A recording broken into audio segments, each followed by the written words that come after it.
So just to kick it off, a little bit of inductions.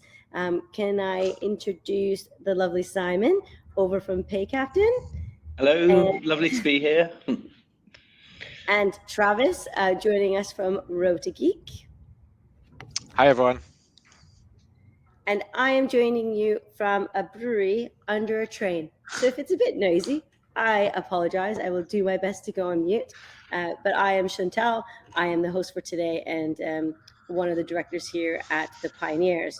And we're talking about a very sexy topic. Might not feel sexy, but I know everyone on this panel is a deep geek about this stuff, which is how do we be a smart purchaser of HR tech or people tech?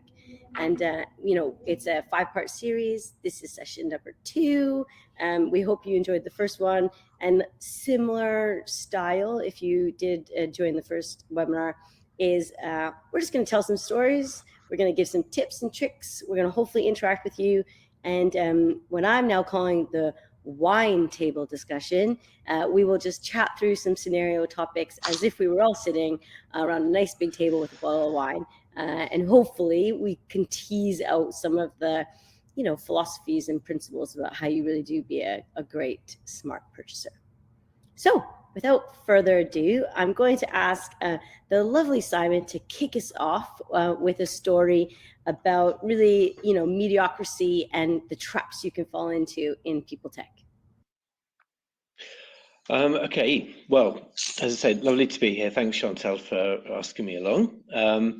I think one of the key things really, and the big traps, is thinking that HR tech is just about an HR system. Ultimately, many businesses, people are really their most important asset, and their people are using technology throughout their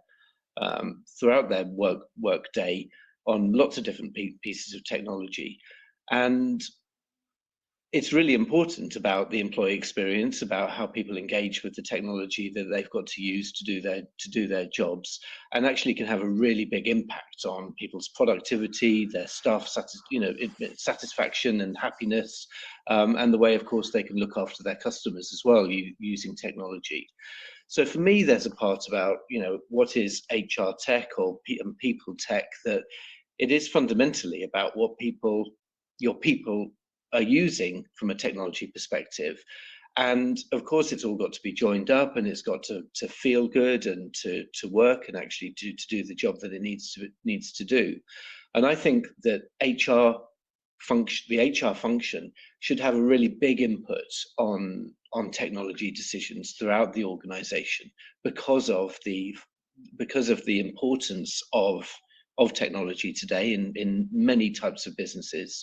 But it's fundamentally about how people are using technology and getting the most out of it, and having that experience of your employment that can really drive things forward and create a great customer experience, create a good employee experience. So just sticking in something that lots of people use, perhaps, or something that looks like it's got the right reviews, and you can massage it into your business so that and hope that it works without doing a sort of full requirements piece around it. That's where I think businesses can really struggle, and will then end up with needing to make changes. And of course, changing technology is difficult. Sometimes it can have a big disruption into your business, and you might need to make other compromises when you're making technology changes. So it's really important to get it right. And people using technology is fundamental to almost every business now. Yeah, lots of good pieces there, Simon. I think, one of the things about your tech, I'm a huge fan of PayCaptain. Our relationship started because we talked about PayCaptain, and I didn't buy you as a purchaser, which is always a very key information. But actually, I think, looking at what employees need today and everything you just said about the experience, I think you're developing a tech product in a really niche part of people tech, being payroll, that's generally pretty mediocre. Like, I don't know anyone that's super excited to open in their payslip because they're going to get useful information or they're going to feel really good about it. Generally, they're just checking to make sure it's not wrong, right? Would you agree? And I guess what was your purpose of changing maybe a mediocre, experience into something grand? Well, ultimately, because getting paid is such an important part of life. That's why we have jobs, and we need money to feed our family and buy the things that we want to buy and to live. So I've always felt that experience of getting paid has been really, really mediocre. Money shoved into your bank account anonymously in the middle of the night, and getting a crappy pay slip that you don't really look at or understand. And I've really felt that part of the employee experience of having a job should just be much better than how I just described.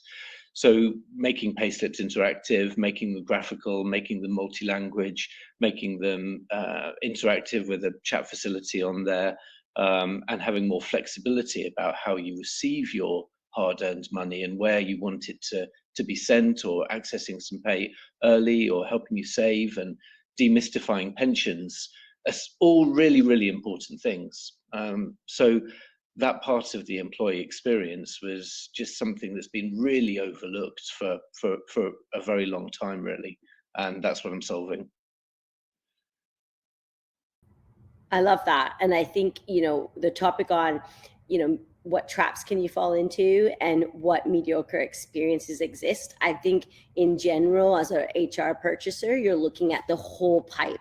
How do I fix onboarding? How do I fix recruitment? How do I fix, learning? And actually, I think the example you've just shared is what's one pinch point that people potentially could just be wowed. And right now they're a bit snorefest. And I think PayCaptain does that well. I know there's other people in your space too, so I can't just shamelessly plug you. But what I think the point for this webinar for people to take away from that is, don't look at solving the whole elephant. Just take a little bite, and it might be pay in your world, or it might be something completely different. So I think the trap to avoid in what you're saying is don't take on too much, and start one thing at a time. I think is really clear on what's the experience you're trying to create. Thanks for sharing. We'll keep talking after we tee up Travis to chat through what questions and top considerations, if you're a purchaser, should be on your mind and should you be doing. Perfect. Hi everyone. Great to be here. Yeah, I wanted to share a few things as someone who has spent quite a number of years working in hospitality ops, so for kind of like big and small companies, and then for the last 3 or 4 years kind of behind the curtain, working in a tech company, and kind of has seen the sales and the kind of implementation process from the complete opposite side.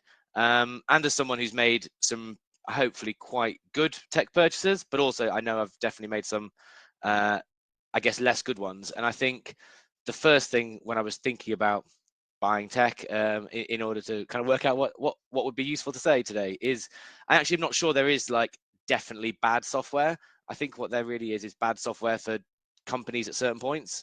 All companies operate differently. They care about different things. They have different ways of working, and different software works in different ways, even if it achieves the same thing at the end of it. And so I know in the past where we maybe bought a certain piece of software, it didn't work for us. For example, not important what it was, but if it doesn't work, it's not always because it's not good software.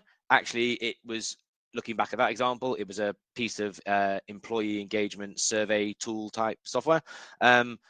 We bought a really great one. It was super good. It was fairly expensive, lots of features, lots of science.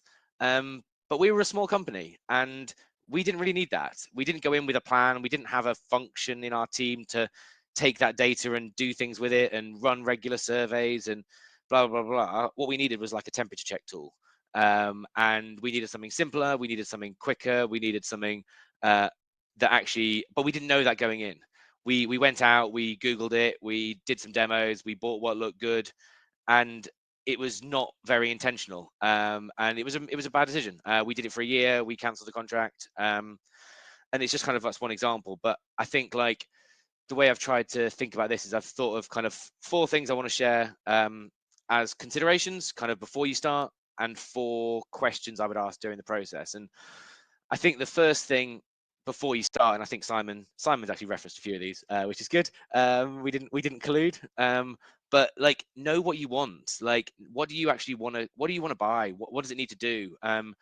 Like, really surprisingly rarely do I speak to potential new customers who've got a requirements document, who know exactly what they really want, and they've kind of validated it up and down their business. They've asked users, they've asked managers, they've asked, you know, the exec team, they've asked everyone what does they need to do, and put it into a form. Like, you can get these online. You can, you know, lots of your potential suppliers, your survey will have them.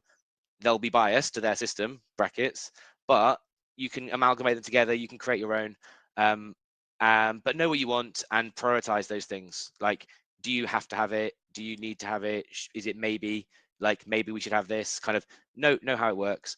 So that's the first thing. The second is know how you'll make the change. Like, this is a really big thing, making tech changes. You don't just send out like welcome emails with new passwords and usernames to people and download an app. Like, these things are generally quite big endeavors, no matter how big or small your business. So you need to know internally in your company how you're going to manage that change. Like, as a software provider, there's only so far we can go to manage the change in your business. Like, we can do lots, and lots of software companies offer quite a lot in terms of onboarding. But your business needs to be the one to change, and you in your company is the best place to help manage that change. But it's an investment, and it's hard, and definitely got to think about it up front. And I can think of a couple of examples where it's been done really well. And I think when it's done really well, it genuinely feels like no change. Like, it feels like business as usual from day one. And often, as Chantal and Simon said, it's when you don't bite off too much at once, but also when you really do manage the change over a long period of time. So yeah, know how you'll make the change. And then, like, 2 other things to think about, I think, are have an eye on the future. Like, there is no point solving all your problems today if it won't work in 2 or 4 or 10 years. You know, change is hard. There's a big cost involved in lots of, especially HR tech change. If you're changing, you know, one of your 3 or 4 probably biggest systems, it's a really big deal. So have an eye on the future. Like, kind of coming back to that requirements doc. And also, kind of a softer consideration when choosing, I think, software partners is, are you choosing someone that's going to really like add value to you above and beyond selling you software licenses? I think there are lots of software companies now, and there's lots of people with lots of experience in your industry. They might not actually work directly in your industry, but they tend to work, you know, I don't know, like we work with maybe like 10 or 20 big retailers. So like, we've got some good experience in workforce management in retail, and that companies can offer you lots of interesting, you know, insights. And, you know, I think Chantal kind of disagrees with me on this, but like ways of, you know, maybe challenging whether what you do is actually like really important to the way your business works, or is it just a quirk of how your business works today? And maybe there are better ways to do it. Or so I think choosing your software provider like that offers a bit more than just a license, or just, you know, just software, is kind of interesting. I don't know, Chantal, if you want to ask any questions there. No, I don't disagree. I think you I think one of the did I answer that better than when we talked about it before? You totally answered it better. So well done, Travis. But, you know, to kind of loop around a bit. So I absolutely think your suppliers, as a people practitioner on the call, I think your suppliers should be someone you want to party with. That's my terminology. If you're more professional than me, what I'm saying is you got to be able to have a real conversation with them, like an actual conversation that says, we got a problem here. Like, how do I fix it? Not, is it on your roadmap? Is it this? It's a human to human conversation that they're invested in their product working well in your business as much as you are. Mm-hmm. And I think that mutual respect is key when picking a supplier. So I totally agree with you. And I think you should be willing to be educated, because if you're picking a supplier and paying them a load of money, then they should give you something, and education should be one of them. So you should walk up to the table, be willing to learn, right? I think as a good purchaser, if you think you know everything, you should probably build the tech yourself. If not, then it's just really interesting to be able to like, for us to be able to ask why, and that to be okay. Like, people can see why as quite a challenging question. you know, like we do this, okay, cool, why? It feels a bit combative sometimes, or it can do, but actually we also want to learn. And it might be that, you know, you go like, what do they say, like 5 levels of why, and you get to the real kind of like the real why. Like, it's really good to understand sometimes why we do what we do, because it's not always, you know, not everything we do is as intentional maybe as we want it to be, because that's not how things develop. So yeah, I think like that is some things to think about. I've got a couple of questions that I think are useful to ask if you want me to continue, Chantal. Well, I'm gonna before we go into that, I think I'll add to some of your top tips, which is one. I think communities that suppliers create, if they create a community, I think that's a really good thing, because you can then ask people that are in the exact same experience as you. So I think, you know, a top consideration for me as someone who's done this before, the community. Even if you don't think you're going to use it, you're going to use it. And so don't underestimate the power of a really good community and a way to engage in that. So again, like, not tick, I have a community. It's, we have a group on Slack, or we have a platform on LinkedIn, like whatever it might be. Can you engage with these people in a way that's going to work for you, so in real time and easily accessible? So I think that was one thing I wanted to add. And the other thing I wanted to add as a top consideration is features versus functionality.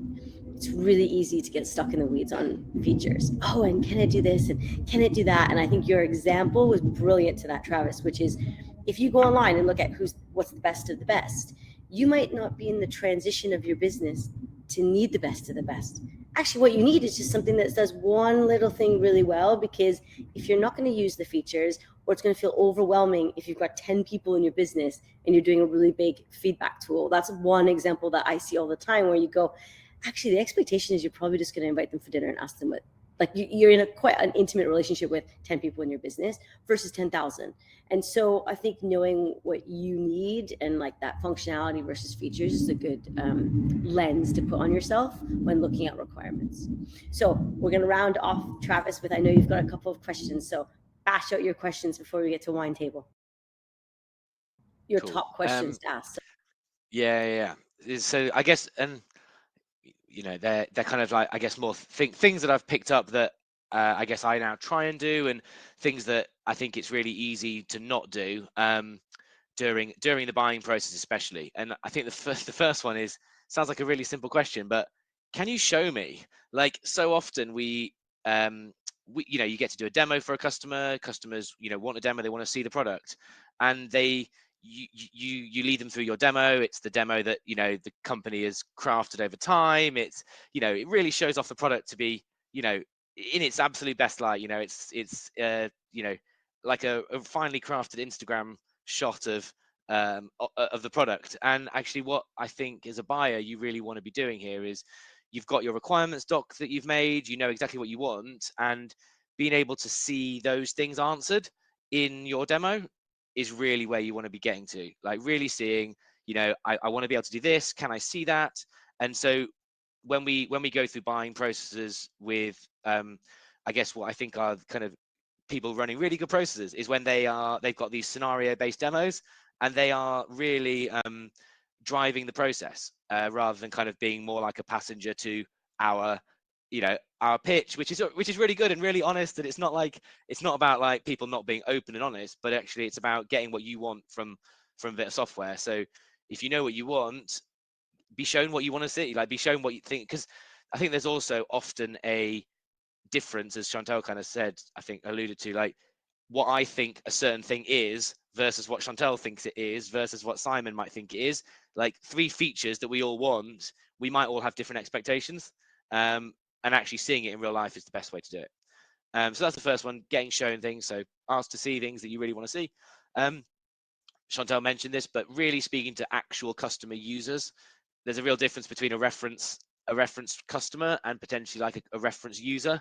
Like, I think like really getting under the skin of, you know, this is someone that uses the system, this is a system admin, this is a manager that uses the system every day, whatever kind of thing it is.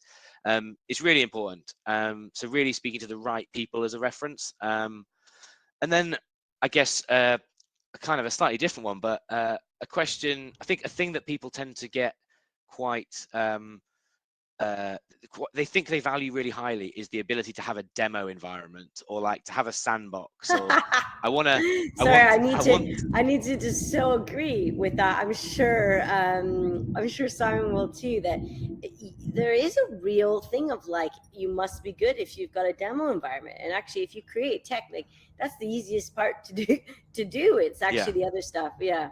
And I think like it's people really like it, and it's, you know, but actually, as someone who's asked for a lot of demo environments in my career now, like, I just don't think I ever give them justice. Like, it's really hard to like recreate your entire business in a demo and run it live, you know, for a week or 2 weeks or a month, like, and really like actually test it, because I'm probably not the actual user, and I'm definitely not all the users. I'm not all the levels of users in the system. And so I guess my question is like, instead of getting bogged down in demo environments, and maybe even instead of getting bogged down in things like trials, like if you're kind of deciding on a supplier, asking for like things like a break clause in your contract, and like make a decision, get on board with it, do your phased rollout, and ask for a break clause after the first, you know, 3 months or month, and commit to the process, but still have the ability to test and to learn and to, you know, do your trial. I find often people can waste a lot of time on a trial or a demo environment, or, you know, round table, I don't know, pilots or things like this that kind of don't give you the right value. But obviously, I get, as a buyer, you want to have security that you're not tied into something that doesn't work for you. So I just think it's about like, how do you get the thing you want in a better way? I think it's a really interesting. I think, I'm going to cut you because I need to keep time going. But I think it's really useful, Travis, on there's different ways to ensure that you haven't bought a lemon. And actually, one version is a demo environment, sandpit. One is the trial. And actually, I think you put a really good option on the table of like, actually contractually, if they're trying to sign you in for a year, like, there might be a lemon in there, right? Because why would they need to lock you in that far? Or, you know, just having that conversation. It might not be anything sinister other than just the way their contract is built. So they should be open to a conversation. Exactly. I'm gonna take on the parts that we talked about on, you know, what's right for you and where do I start? This is the number one question I get on People Tech, is where do I start, from whether it's a people user generally or a founder. And what I would say is you have to know yourself first, and you've got to start with what experience you want to create. I don't think, you know, Simon referenced this, the technology, like, gone are the days where the tech stack is owned by the tech team. I think that is just not the world of today. Your employee uses Amazon, streams Netflix, got to work using their phone probably. Like, it is a totally different experience than where we were definitely 10 years ago, or even pre-COVID to now. You know, there's so much change at the pace of employee expectations, and I think it's centered around technology, which is why we're running these webinars, because we absolutely think there's a call to action with HR practitioners, those who are already there. Some are maybe not sure if they should get on this bandwagon. My first tip is absolutely, you should be a tech powerhouse in people now if you want to create standout experiences. And you need to know yourself. What is the experience you're trying to create? You know, some things you can automate, some things you'll hold true because it's just who you are and what your business is. And the point that, you know, Travis, you made is, it's not about what the tech is, it's actually about what you require, and what your business requires and those users. So know yourself is probably my biggest starting point. Even before I would do a tech requirement documentation, I would be sitting back with my people team and, you know, my senior teams and saying, what doesn't feel right? Like, what experience is broken here? What is lower than our expectations of good? And that, you know, is it mediocre? Lens is a good one. And then I also think, you know, the tech should be an enabler. So often the tech is like a really good induction, great day one, you make people feel excellent, and you're like, oh, I'm really sorry you have to do your e-learning. Like, you know, like, I've had those conversations with people. Or, you know, like, oh, you don't understand your paycheck, that's okay. Or actually, we print out the rota because the tool's too difficult to log into. Like, those are relevant to your industries, but like there's hundreds of those examples where, the tech is actually a just detractor from your culture and doesn't match the expectation of the employee coming in or the rest of your experience. That's the bit that I think is quite frustrating. Is it shouldn't be and or, it should all be weaved into one, because that experience is what you're trying to create. So those were kind of my just add-ons of where to start, of look, figure out what's broken or what's just a bit meh, right? Like, let's just like look and have a conversation about your business, then take the tips that I think Travis said were really good. And the other one is just know yourself, right? Know yourself, understand what's right for you, and get that kind of key requirements doc sorted. So those were my kind of add-ons of where you start. Think small, don't eat the whole elephant. Simon, you've got something to add. Well, I was just going to say, yeah, just to add on a bit to that as well. Now it's about culture and values and employee experience, and those were things that weren't on people's radars. As you say, five or 6 years ago or so, and these are the things that can enable a business to differentiate and be better than the restaurant next door or the shop next door, and they're the things that could enable people to be more productive.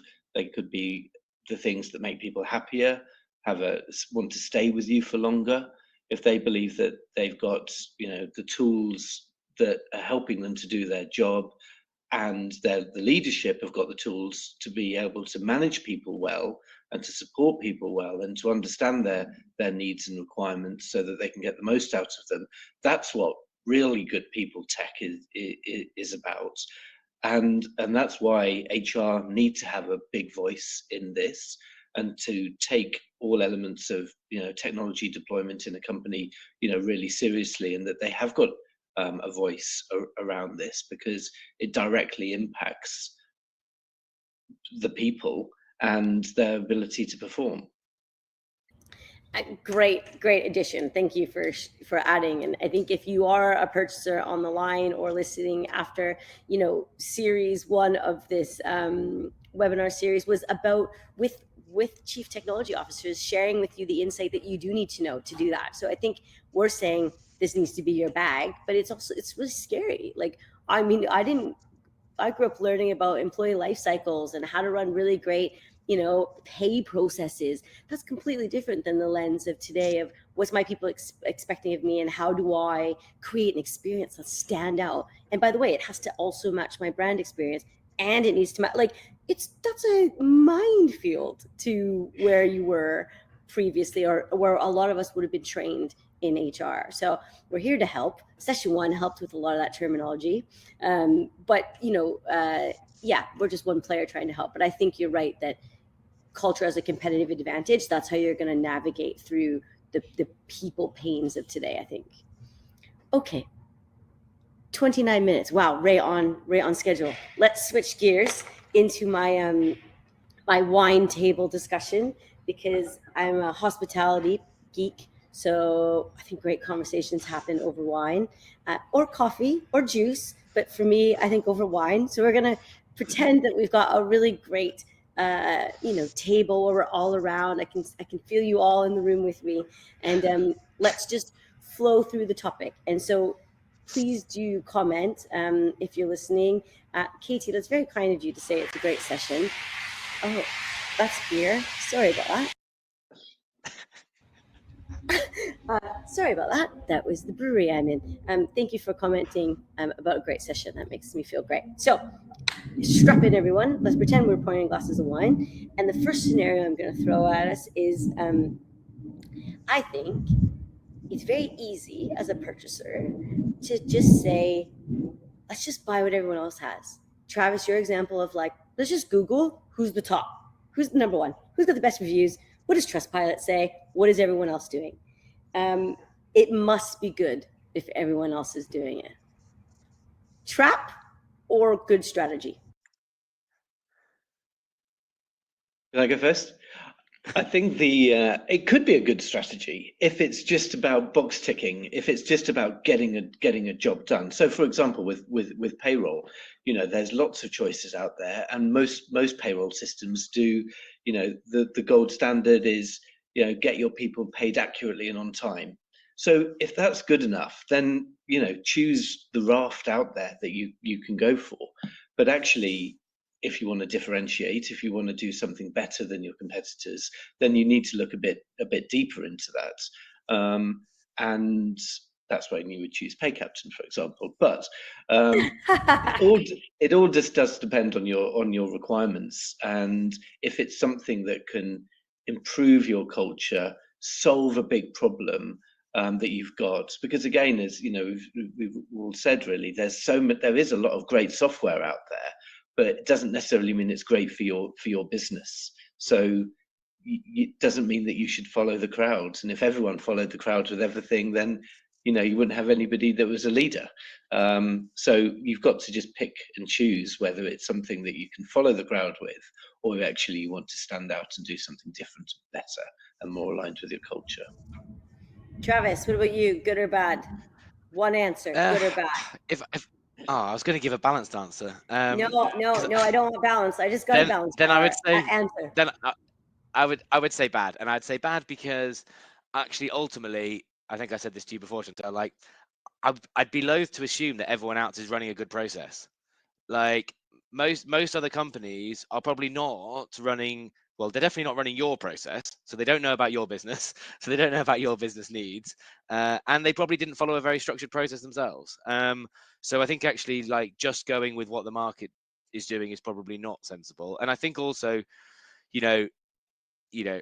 most people probably over time tend to go with the largest or most established systems in the market, because that's probably what happens. People don't often make huge technology decisions regularly. Like, it's probably more like a 5 to 10 year type decision cycle, maybe longer. And I think where we were 10 years ago, like, for example, integration was hard. It was not common. It was so, like, the idea of linking systems together, being able to even explore, newcomers to the market as real credible options was much more difficult. So if most of the market made their decision 10 plus years ago, 5 plus years ago, they won't have had the same options available. So I think probably just going with what everyone else is doing is probably not the right approach. I'm going to go even more extreme than Travis. Shocker. My extreme is going to be it's never the right thing to do. I mean, I am at the exact opposite. I think if everyone's doing it, I naturally am like a going right, I'm going left. Like, but that's in my nature. I've got a high risk tolerance for that. But I think for people on the call, depending on what industry you're from, I think it's important to look like if all of you, if you're in tech, there's going to be so much similarity in the tech stack, like so much. They're early adopters. They understand how to use tech. They're going to be using good productivity tools in all this jazz. So why not swerve in the world of well-being, or the world of coaching, or the world of D&I, like whatever topic the industry maybe isn't the strongest at a stack. That's the deviation. That's the strategy of how you bring that culture with you to become a competitive advantage. I think the similar thing goes for hospitality. If I speak about our industry, is going, there are legacy, platforms that everyone use, and there's a big assumption that they must be good. Those platforms were built 25 years ago or plus for a relationship that doesn't exist with people anymore. Gone are those days where people were just a commodity in our industry, and you could just like hire the next one. Whether that's Brexit, whether that's mindset shift because of COVID, regardless of how we got here, thank God we're here, and people expect more of us. And I think that's the time where you need to go, what's the right topic, the one topic it might be to be a pioneer, so you can take those bruises, try new things. And if Go chips in, if it pays off, you're gonna have an employer brand platform for years potentially to work off of. So I think it's and it goes back to your to your point as well about knowing yourself and knowing what's important though as well, isn't it? That you've got to make a judgment call on these are the things that we have to differentiate if we're going to be successful as a business, and therefore, I'm going to take the risks in that part of my technology stack and prioritize that over some things that are just less important and just need to work. Exactly. It's all about you, right? It's and don't play Russian roulette with everything. Pick one good topic to go all in. Travis, I you've think got something to add. yeah, and maybe I guess doing what everyone else do. I think we probably, I guess, are all agreeing it's probably not a good idea. But I guess what we've also touched on is systems that maybe are like very well established in industry. They've been around for a long time. Like no, I don't think no one's saying they're definitely bad. I guess where we see things differently is probably that it's probably when certain products maybe they're just not developing as quickly as the world is or the industry is, and I don't know the ins and outs of exactly every other product in my niche, but like for example, we heavily mobile app based system because we've got lots of end users, they're very distributed, but like we're probably on the second full rebuild of our app, like completely new app, and that's within the last 5 years. And you could have other systems that if they don't develop at a rate that is writing software in new languages, completely taking things apart and rebuilding them, you're just going to never have something that is fit for 2022 to 2030. It will always be dragging behind if it's not moving at the rate that the world moves at now, which is different than what it was 10 years ago. Totally, and there are so many concepts now that are just didn't exist. Where we just had the working time directive as tick boxes on the rotor, but now it's about people's health and well-being. Is their scheduling, done to optimize their health and well-being and stress levels? Instead of just like, are you legally compliant? Are you legally contravening this person's rights, or are you just giving them a nice way of working? Like, are you making them more tired? Are you making them less tired? Are you giving them what they want from their life? Like, there's a lot more you can do now. So I guess the problem with products that don't move forward quickly enough is you'll always be behind. Yeah, and there's just so many of these things now, particularly about HR and people and concepts of flexible pay and on-demand pay. Those words just didn't exist, 3 or 4 years ago. Yeah. And a lot on the whole D&I piece as well, and sustainability. Again, these things weren't so critical as they are now. Yeah, absolutely. Okay, so recap from scenario one. I think we're all in the bucket of bad idea, different stages of that bucket or dimensions. But I think really good points of is it a differentiator point? Yes or no? If it's not, then going safe or going with the crowd isn't a bad thing. It's not a bad thing to go with the crowd. That's not what we're saying. We're just saying don't assume that crowd has done the work, because sometimes they haven't. And I think it's that cautionary, consciously making great decisions, and always using it as an opportunity to reinforce or contradict a part of your culture that you want to thrive, or you need to kill off. Like, because there's parts of your culture you're only ever influencing, right? Culture is not something you can build in a vacuum. It's what people think, feel, and do and notice, right? So if they don't notice the burden of technology, no one goes, well, the burden of technology is really, really making my shift really tough, or I don't like this. They're not, because they potentially never noticed the impact that this is having on them or could have. I think as people practitioners and purchasers of HR tech, we need to notice and we need to make those conscious decisions. Okay, I'm killing that topic. Next scenario, which is who's the user? Who's the user of HR tech? Is it the people team? Is it the boardroom? Or is it the user maybe on the front line, whether that's desk-based or site-based? Who's the user of HR tech? One answer first, and then tell me why. Travis, do you want to go first? It's everyone. Yeah, I was going to say that as well. It's everyone. We for a long time have described ourselves as basically as B2B2C. Like, we sell software to businesses. We're largely used by as Chantal kind of said, like head officers were used by HR teams, payroll teams, boards who, they're looking at their company as a whole. But actually day to day, we're used by end users, like we're used by like real end user customers in a very B2C way. And I think really it's about providing the right things to the right people. So, to your end users, like your day-to-day users, design, UX, UI that is like, that they would expect the kind of UX and UI they get in, Uber and Spotify and Deliveroo apps on their phone. And then at a business level, providing things like the features and the security and the integration and the, future proofing that businesses expect and businesses need, and the, the data that they need to make decisions nowadays. And I think it has to be everyone. Like tech is now basically equal to experience. So therefore it's experience for everyone. I think you guys are both being cheeky because you're coming from suppliers and you're both going to answer the most PC answer that you can have, which is, of course, we cater to all of them.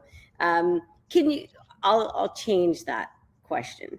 Can you rank, if I'm a purchaser, yes, you're right, there's a need for multiple users, but I think the sequencing of that need is important. And what you're describing, potentially both of you, to say everyone, is like a restaurant which is trying to do every cuisine. They're going to do it okay, but it's going to be not great. Where I'd much rather go to a really good Spanish restaurant to have tapas than one that does, every cuisine out there. So in the vein of that, how would you rank them in terms of importance if I'm the purchaser on the call trying to understand where do I navigate? And Simon, I'm going to you first. Which user is 1, 2, and 3? Well, I'm not going to give a straight answer though for that. It just depends, buying a scheduling system versus buying, a collaboration tool versus a payroll platform or e-learning platform is going to be slightly different. But I think it's more about the result the business is trying to achieve almost more than the user. What is the change that you're trying to make with this technology, and what's the impact that's going to change? And yes, you can sort of pinpoint that down to different groups of users that are going to use that bit of technology to actually try and achieve that outcome. But again, I do think that so many pieces now do sort of go across the whole organization. An HR system on its own is probably being used by everyone in the organization. Fundamentally, it's got to be able to give good data to HR, the people team, so they can make good decisions and support leadership and boards with the right people strategies and influence accordingly, etc. So I think it just depends a bit, but again, where everyone should be involved in making good purchasing decisions on technology that is about people and that people use. I know both of you well, which is why I can push both of you to give us something else. Okay, I'm gonna throw something out there. Shocker.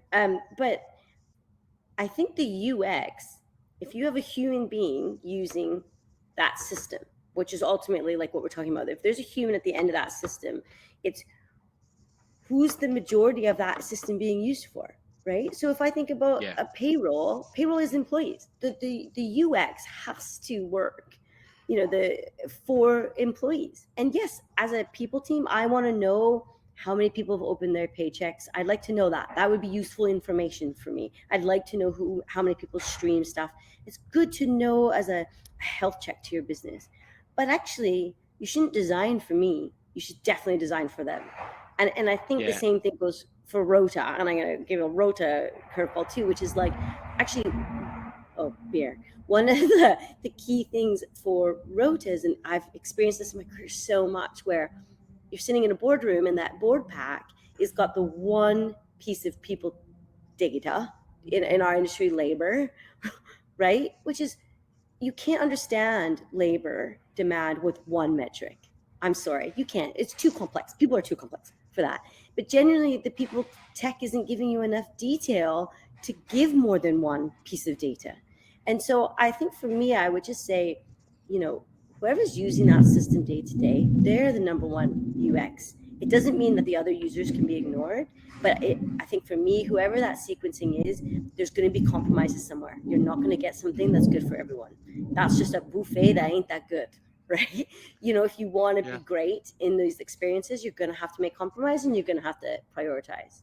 So I love both of you, but I think you took the middle ground on that one. Yeah, I think it's a tricky one. You go, I was Travis. gonna say that the reason, Chantal, I guess I think I can agree with you there around, like, it is whoever the end user is probably the person that it needs to work for, is because in this day and age, I would kind of hypothesize that anything else you want after that, there's probably another way of getting. Like, dump all your data in a database somewhere. You can probably do anything you want with it after that. But what you can't do is plug in something else, because the front end is not very good for your users. And yeah, like in the rotor example, the users are the people that made the rotors and the people that work the rotors. And like, if it doesn't work for them, then really you are designing for the wrong people. And so I think, like, solve what you want upstream, but always solve the downstream, if that makes sense.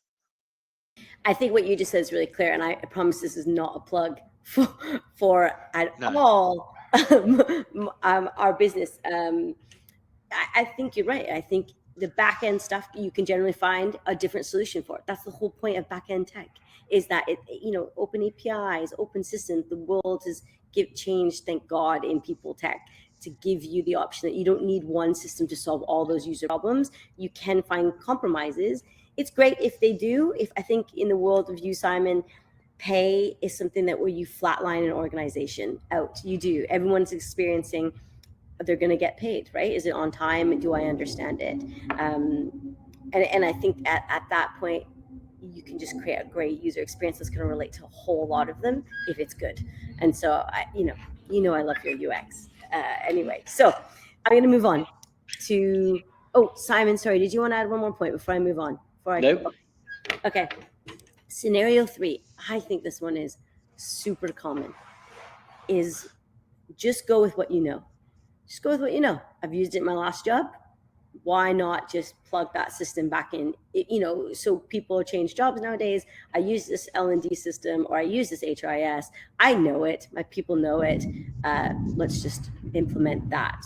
I'm not going to ask you good or bad strategy. I'm going to instead ask you, how do you navigate that instinct, I think, to just go to comfort? Because you're right, tech can be scary sometimes on how do I implement it, how do I make changes.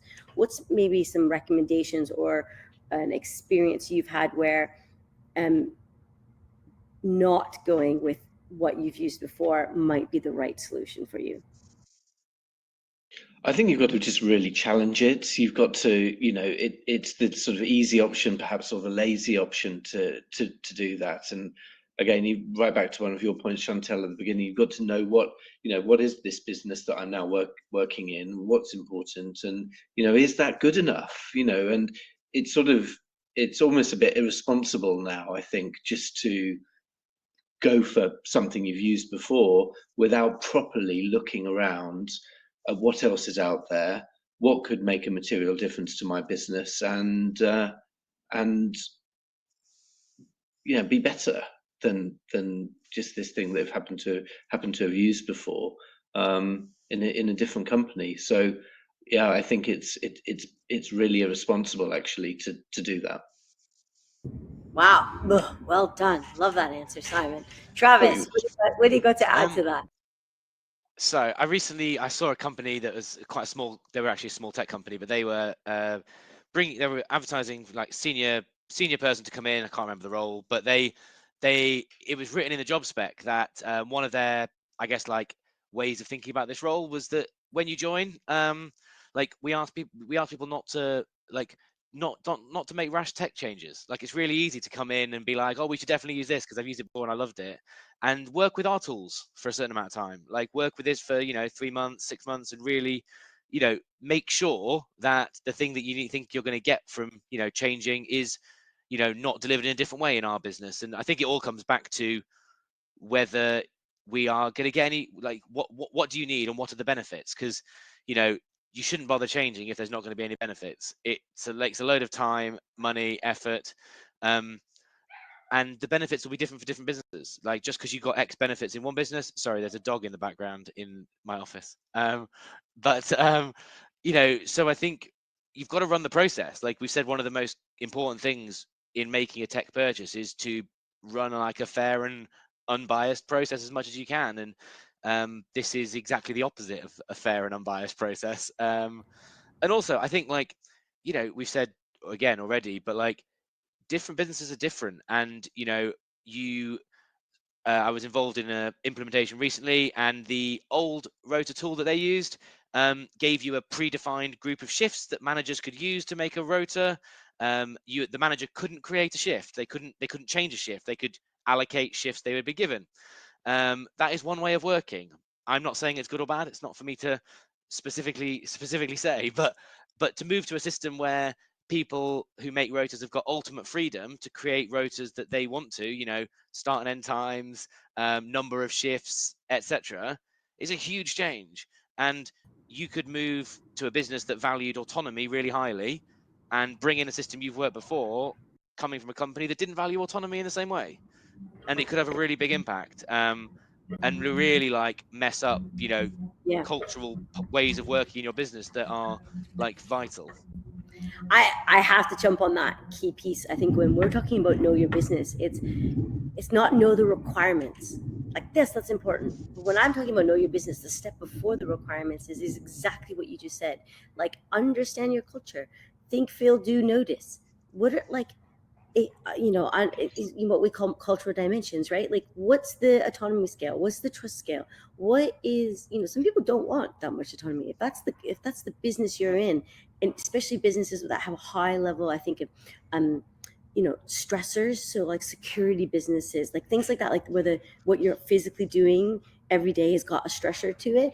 Actually, adding a whole level of autonomy can potentially just add to that workload that they're already trying to deal with. So I think when we're talking about know your business, it's know the cultural dimensions, understand the purpose of what you're trying to create with those experiences. And Megan, thank you so much for commenting, because I think you've made a really, really good comment. And I've got a personal experience of this where I do try to do my best and get a good requirement. And so if you had a company in your past experience that you've already tendered, you know them and love them, you understand them, there's a natural tendency of like, well, I've already done this work, so why would I do it again? I got other stuff to do.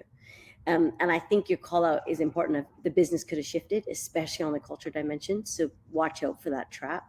And the other one that I got caught in is the tech changes. I mean, tech is a minefield. It changes so quickly. Open API was a term I didn't even understand 3 years ago. And then I learned not all open APIs are equal. That was a whole new set of learning. And then I've currently just learned that, integration. So what? You've got an open API. The integrations still need to be maintained and supported, right? And even webhooks. I mean, like, every day is a school day in Chantal Wilson with technology. But I think that's the bit for me that I'm saying around, not only is the business different, not only is the tech maybe not as good for that business as it was, but the world of tech may have shifted, and the features you could now have, or the world you could now live in, you just don't know. So actually, it's worth your time to get educated. And I cannot believe the learning curve. As soon as I think I'm good at tech back end, I learned some new information. Thank you, Sooling, and our chief technology officer. Simon, I think you would have a really good experience of that too, because you've just built a system on new tech. You came from a system that was more of a legacy platform. I could see you shaking your head when I said tech changes quickly. What's your thought on that? No, I wasn't disagreeing at all. Tech does change really quickly. There's new things coming out all the time, and Graph API, for example, of way of being able to take a whole nother level of being able to sort of move and interact with data. These are all things that are ultimately making it easier to have best of breed solutions to do the important bits for your culture and your values and your business, and so that you can properly integrate your technology apps and solutions together to create the sort of perfect scenario for your culture and for your business that actually really works for you, rather than following the crowd or taking stuff that you just happen to have used before. So I think right now, the technology landscape, particularly related to people technology, is really exciting, and it's a big opportunity for companies. It's also a big risk for companies to make bad purchasing decisions and not do some of the things that we've talked about today. But I think it's a really exciting time, and it's a real opportunity for businesses to differentiate. Excellent. Well, we've consumed lots of wine. Thank you for those 3 scenarios. We're almost ready to wrap up. Thank you, Megan, for commenting. If anyone wants to have a question or a comment, now is your time to put it in the chat before we go. And so I'll start our wrap up, but please feel free to add any questions or comments in the chat. I think it's been a great discussion. Thank you. I've really enjoyed it, by the way. There's a couple things I think we can end on. One, top tip. Why not? Top tip for a purchaser. Just one, please. And I think, what else would I want to say? I think just maybe advice. It's very rare you get suppliers on a call that's going to be so open and I mean, you two are kind of two of the honest and lovely people I know, but I guess a tip from a purchaser point of view and a tip for them to understand how they could get the most out of you as a supplier. So 2 tips. Tip as a purchaser, tip with your supplier hat on. What would you say? Travis, you first. I think, first of all, we've kind of talked about it in a few different ways, but don't be passive in the process. It's really, really often that people come through a process of sales that they're quite passive. They watch a demo, they get told what the features are, and they kind of let it happen to them. And it's like, it's actually not good for either side. Tech companies, really, they want to sell software to people that will get value out of it. Like the whole concept of tech is to deliver value through building things, and we don't want to sell tech to people that won't get value out of it. So yeah, I think don't be passive, and be really open. Like, again, if we don't know, we can't solve that problem. So it's really annoying 6 months down the line we find that actually your process is X or your requirement is Y. We want to know. Like it's really hard to get to really loads of layers down. But yeah, we be open and don't be passive. Passive. Love it. Simon, you're up.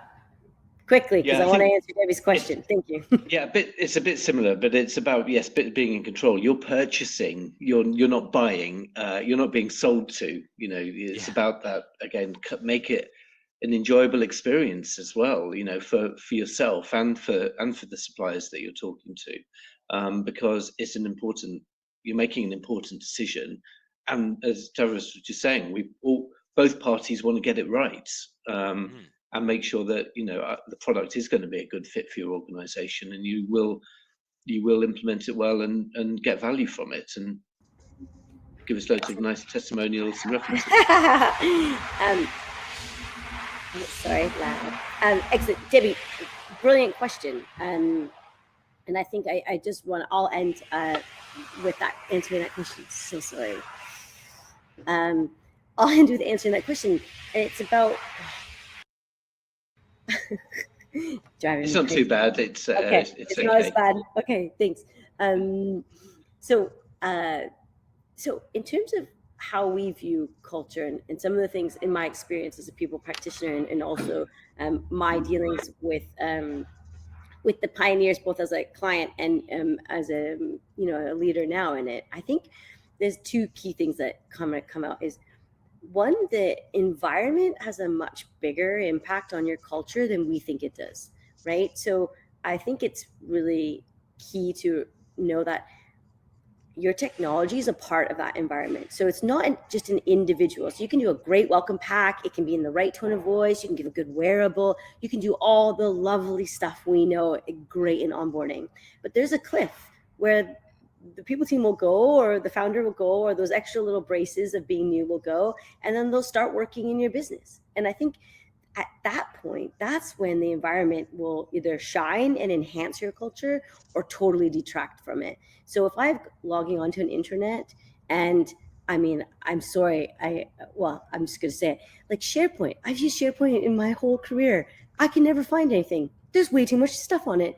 You hope you could search, but you might not know what it's actually labeled as. So as a person in your business, that's like mediocre experience. Where you compare it to Notion, actually super easy, very clear, concise. Like that tech, I think, far outweighs the experience for the UX and the individual. So in that sense, the culture of feeling like I'm not only am I engaged because I know what to do, I can find the right documentation and information, I also like feel like I'm in it, right? I feel the mojo of work is good. It's in flow. And I think I think key is understanding the environment has a much bigger impact than you want it to.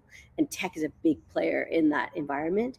The second part I would say is what we call pit stops versus inflow, which is, if I'm busy doing something, right, whether I'm on a floor or I'm at a desk, I have to then go into a system to do something. It's a 30-second job. I want to be doing what I'm doing. I don't want to have to do that, but I need it.